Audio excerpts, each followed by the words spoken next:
Olá, eu sou a Virgínia. Seja bem-vindo ao canal Falachinha com mensagens entre amigos, onde deseja você e a sua família a paz do Senhor. E aí, espero que você tenha passado uma noite abençoada, um dia abençoado. E se você teve algum problema, confie no Senhor. Nada dura para sempre. Entregue tudo a Ele. E Ele vai resolver isso para ti.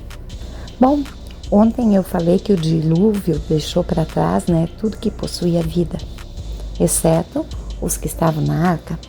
Então, continuando no capítulo Graça, do livro Perseverar e Propósito de uma Vida, de Vimati. Até este momento, era a primeira época que foi vivida aqui na Terra, redonda, com o ser humano.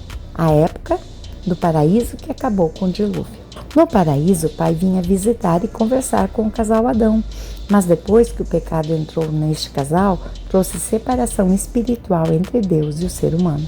E também física, onde uma enorme distância nos separa dele. Porque pecando, o homem rejeitou Deus como seu Senhor e, repito, provocou sua ira.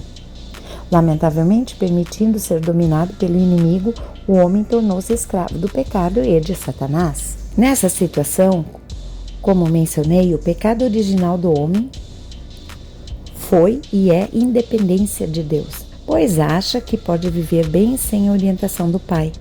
Por conseguinte, este pecado original de independência ocasionou a desobediência e sucessivamente a rebeldia, como mencionei, igualzinho a Satanás. Deste modo, uma árvore espiritual formou-se no homem, originando vários frutos, dentre eles traições, mentiras, roubos, fornicação, abortos, adultério, prostituição, avareza, lascívia, vícios, homicídios, suicídios, etc.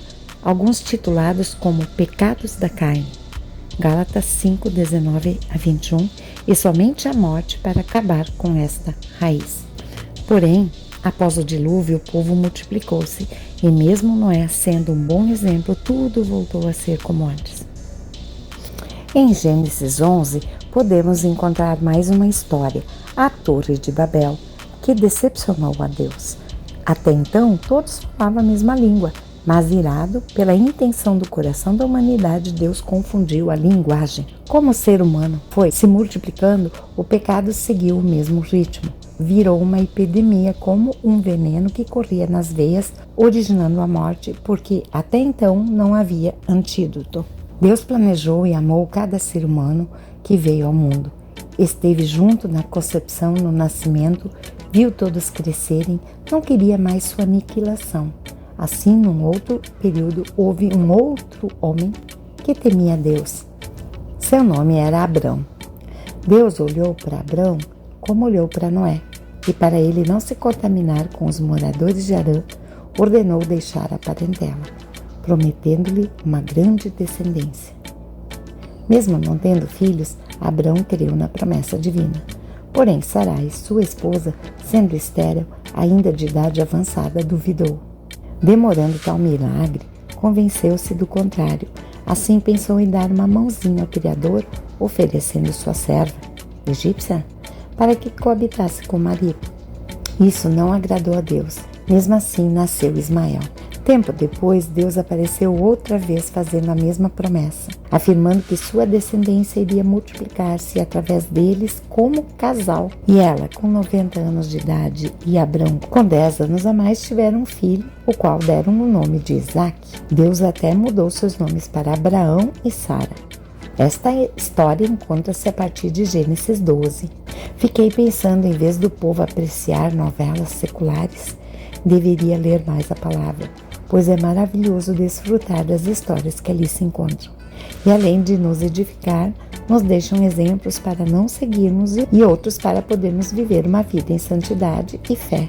Abraão, por sua fé, até os dias de hoje é conhecido como o pai de muitos filhos. Quando Isaque cresceu, houve, por causa de Ismael, ciúmes e grande desavença entre as mães. Abraão amava Ismael, mas com a permissão de Deus e promessa de que nada de mal lhe aconteceria, mandou-os embora.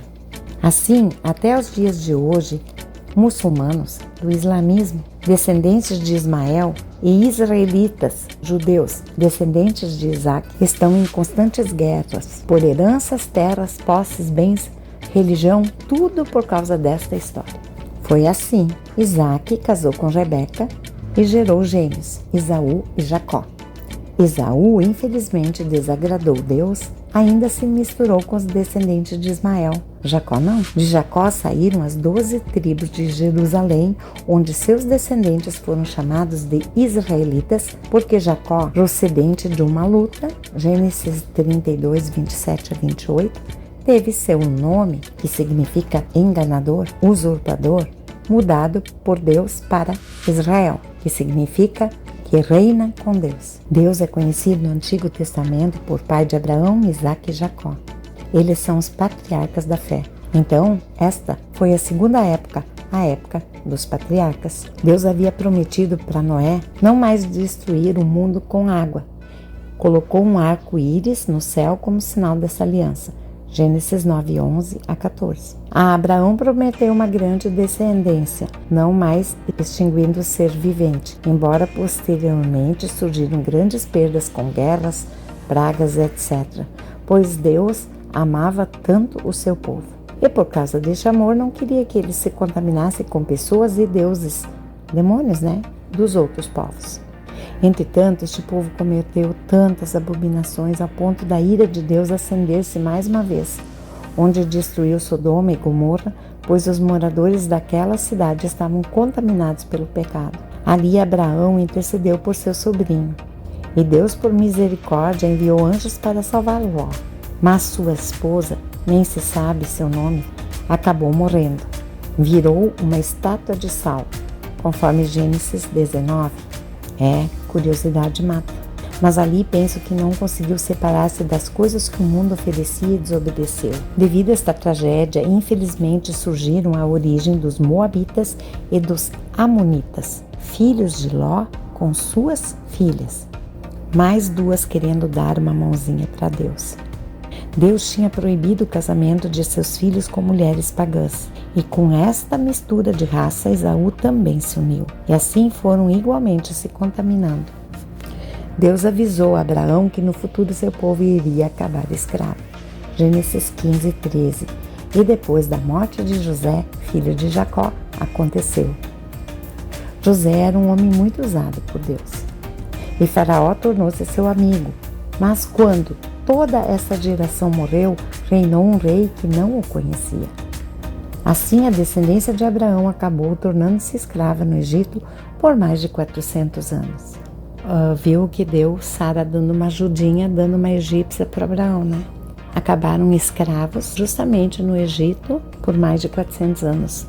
Esta nova geração de judeus estava sobrecarregada, fazendo tijolos, construindo pirâmides, realizando os desejos do faraó. Tudo isso porque este tinha medo de que poderia surgir uma guerra contra ele, pois a população israelita crescia muito. Além deste serviço forçado, perderam seus bebês, pois este rei cruel mandou assassiná-los, jogando-os no rio Nilo. Tudo porque ele havia ordenado às parteiras que matassem todo bebê nascido do sexo masculino. Mas elas, tementes a Deus, pouparam tais crianças. Êxodo 1. Neste período de perseguições nasceu então Moisés, e os pais conseguiram escondê-lo por 4 meses.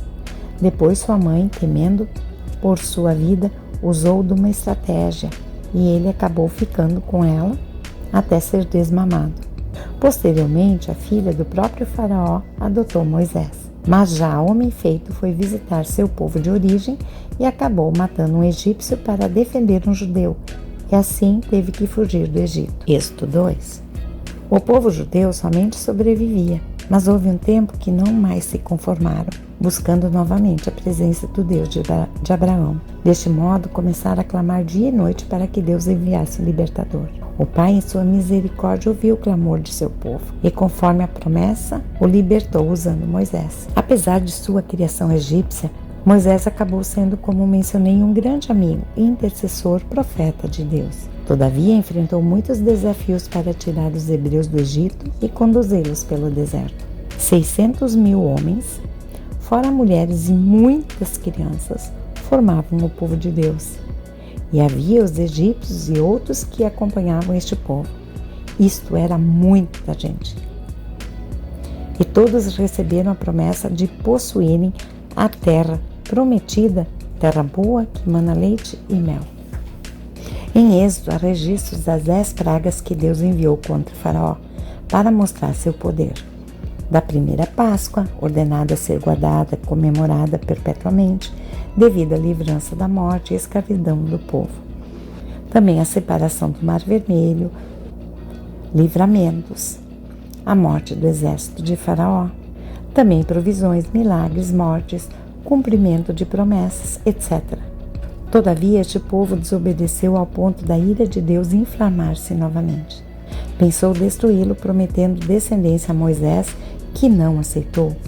Ainda intercedeu pelos israelitas ao ponto de chantagear o pai, informando que se ele eliminasse a este povo, poderia riscar seu nome do livro da vida. Êxodo 32, 32 a 33. Assim o Senhor informou que riscaria de seu livro todo aquele que pecasse contra ele. E amanhã, então, eu vou falar um pouquinho sobre as leis que surgiram neste momento. Ó Senhor, não foi fácil para Moisés lidar com o povo rebelde, nem para ti. Teu coração se irou porque este povo não queria mudança. E muitos ainda não querem. Mas tu tem um plano com cada um. Já falei muito de Jesus aqui, mas eu preciso que o teu Espírito Santo revele no coração de cada pessoa e que essa possa ter um encontro verdadeiro com Jesus. Porque se não adianta eu só ler, comentar, falar, se eles não têm revelação de ti. E que eles possam entender tudo o que tu fez naquela cruz, enviando teu Filho e tu, Jesus, se sacrificando. Louvado seja, te agradeço em teu nome. Amém.